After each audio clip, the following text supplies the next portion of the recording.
Hi எல்லாருக்கும் வணக்கம். Welcome to தனாஸ் ஸ்பெஷல். நம்ம இன்றைக்கி நாட்டுக்கோழி குழம்பு அரைச்சி வச்சு எப்படி செய்கிறதுன்னு பார்க்க போகிறோம்.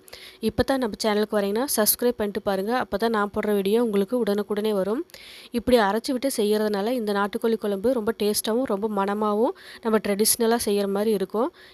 வாங்க இப்போ வீடியோக்குள்ளே போகலாம். ஒரு மிக்ஸி ஜாரில் இப்போ அரைக்கிறதுக்காக 1 டேபிள் ஸ்பூன் அளவுக்கு மிளகு, சீரகம், சோம்பு எடுத்துக்கோங்க. கூடவே பூண்டு 8 பல், இஞ்சி 1 இன்ச் அளவுக்கு சேர்த்துக்கோங்க.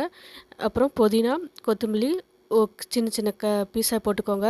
போட்டு இது நல்லா நைஸாக அரைச்சி எடுத்து வந்துடுங்க. இப்போது குக்கரில் இது செய்ய போகிறோம். ஸ்டவ்வில் வச்சுட்டு ஆன் பண்ணிவிட்டு நல்லெண்ணெய் ஊற்றிக்கோங்க. 2 டேபிள் ஸ்பூன் அளவுக்கு ஊற்றிட்டு மசாலா எல்லாம் கரம் மசாலாலாம் ஹோல் கரம் மசாலா சேர்த்திக்கோங்க. சேர்த்துட்டு கூடவே சின்ன வெங்காயம் ஒரு 20 பல் இந்த மாதிரி கட் பண்ணிட்டு சேர்த்திக்கோங்க. சேர்த்துட்டு கூடவே கருவேப்பிலை இலை ஒரு கொத்து சேர்த்திக்கோங்க. இது நல்லா வதக்கி கொடுங்க. வதங்கினதுக்கப்புறம் தக்காளி ஒரு மீடியம் சைஸ் தக்காளி சேர்த்திக்கோங்க. சேர்த்துட்டு இதுவும் நல்லா குழஞ்சி வர்ற மாதிரி நல்லா வதக்கிக்கலாம். இப்போது வதங்கினதுக்கப்புறமா நம்ம அரைச்சி வச்சுருக்கிற விழுதை இப்போ சேர்த்திக்கலாம். சேர்த்துட்டு அடுத்ததாக கோழியை நாட்டுக்கோழி மஞ்சள் போட்டு நல்லா கழுவி சுத்தம் பண்ணி எடுத்து வச்சுருக்குறோம்.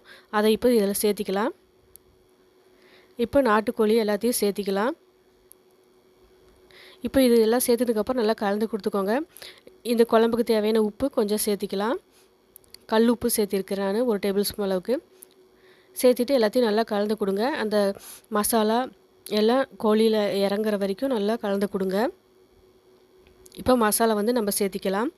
மசாலா காஷ்மீர் மிளகாய் 1 டேபிள் ஸ்பூன் அளவுக்கு சேர்த்திக்கிறேன். காரம் அதில் கம்மி தான், அதனால் நீங்கள் உங்கள் காரத்துக்கு தகுந்த மாதிரி சேர்த்திக்கோங்க. கொத்தமல்லி தூள் 2 டேபிள் ஸ்பூன் அளவுக்கு சேர்த்திக்கோங்க. மஞ்சத்தூள் 1/4 டீஸ்பூன் அளவுக்கு சேர்த்திக்கோங்க.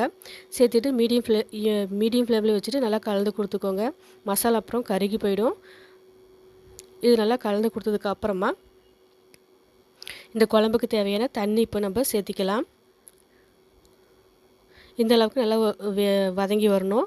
இப்போ மிக்ஸி ஜார் அலம்பின தண்ணி கொஞ்சம், அப்புறம் 2 கப் தண்ணி அளவுக்கு சேர்த்திக்கலாம். சேர்த்திட்டு நல்லா கலந்து கொடுத்துருங்க. இப்போ உப்பு காரெல்லாம் செக் பண்ணி பார்த்துட்டு குக்கர் மூடி போட்டு விசில் வச்சிடலாம். மீடியம் ஃப்ளேமில் வச்சு 3 விசில் வச்சு எடுத்துக்கோங்க. இப்போது குக்கர் ரிலீஸ் ஆனதுக்கப்புறம் ஓப்பன் பண்ணி பார்க்கலாம். பாருங்கள், நல்லா வெந்து வந்திருக்குது. இப்போ பாருங்கள், இப்போ அடுப்பு ஆன் பண்ணி வச்சுட்டு மறுபடியும் நம்ம தேங்காய் பால் 1/2 கப் அளவுக்கு சேர்த்திக்கோங்க. தேங்காய் பால் கெட்டி பால் தான் ஊற்றிக்கணும். அப்போ தான் குழம்பு நல்லா திக்காகவும் நல்லாவும் இருக்கும். இப்போ வேண்டான்னா கூட இது ஸ்கிப் பண்ணிடலாம். ஆனால் ஊற்றி செய்கிறப்போ நல்லா டேஸ்ட்டாகவும் இருக்கும்.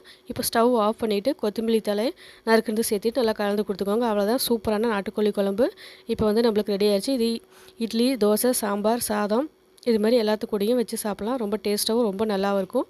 நாளைக்கு இன்னொரு வீடியோவில் பார்க்கலாம். Thank you for watching.